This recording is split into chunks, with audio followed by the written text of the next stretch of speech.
Hi అండి, welcome back to one more mini blog. Friends, ఈరోజు అయితే మేము మ్యారేజ్కి వెళ్ళాం కదండి. సో ఆల్రెడీ మీకు వీడియోస్ అనేది నేను అప్లోడ్ చేసేసాను. బట్ మేము ఇంకా మ్యారేజ్కి వెళ్ళినప్పుడు అయితే పిల్లల్ని రెడీ చేయడం, తర్వాత నేను రెడీ అవ్వడం, అవన్నీ కూడా కొన్ని షార్ట్ వీడియోస్ అయితే నేను క్రియేట్ చేశాను. సో లాంగ్ వీడియోస్ చూడని వాళ్ళు షార్ట్ వీడియోస్ చూస్తారు కదా అని ఉద్దేశంతో, అలాగే ఇంకా షార్ట్ వీడియోస్ కూడా మనం ఈ మధ్య అప్లోడ్ చేయట్లేదు కదా, అందుకని చెప్పి చేస్తున్నాను. సో మీకు నచ్చితే తప్పకుండా లైక్ చేయండి అండ్ సబ్స్క్రైబ్ చేసుకుని వాళ్ళు చేసుకోండి. అలాగే ఇంకా మేము రిసెప్షన్కి వెళ్ళాం కదా, మా మరిది రిసెప్షన్కి, ఆ వీడియోస్ అన్ని కూడా నేను మన ఛానల్లో పోస్ట్ చేశానండి. సో చూడండి, వాళ్ళు ఒకసారి చూసేసి నచ్చితే ఒక చిన్న లైక్ ఇవ్వండి.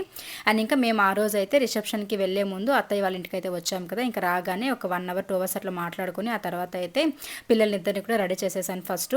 సో ఏ తల్లైనా కూడా అలానే చేస్తుంది, ఫస్ట్ పిల్లల్ని రెడీ చేసిన తర్వాత ఇంకా మళ్ళీ ఫ్రెష్గా రెడీ అవుతామన్నమాట. సో నేను కూడా మా ఇద్దరు పిల్లల్ని మంచిగా హెయిర్ స్టైల్స్ వేసి బాగా రెడీ చేసేసి ఆ తర్వాత నేను కూడా రెడీ అవుతూ ఉన్నాను. అండ్ ఇంకా నేనైతే ఈ శారీ కట్టుకున్నాను. ఆల్రెడీ ఇంకా చూసారు, ఈ జ్యువెలరీ అయితే పెట్టుకుని, జ్యువెలరీ గురించి కూడా నేను ఫుల్ డీటెయిల్స్ అయితే మీకు వీడియోలో ఇస్తానండి. నచ్చితే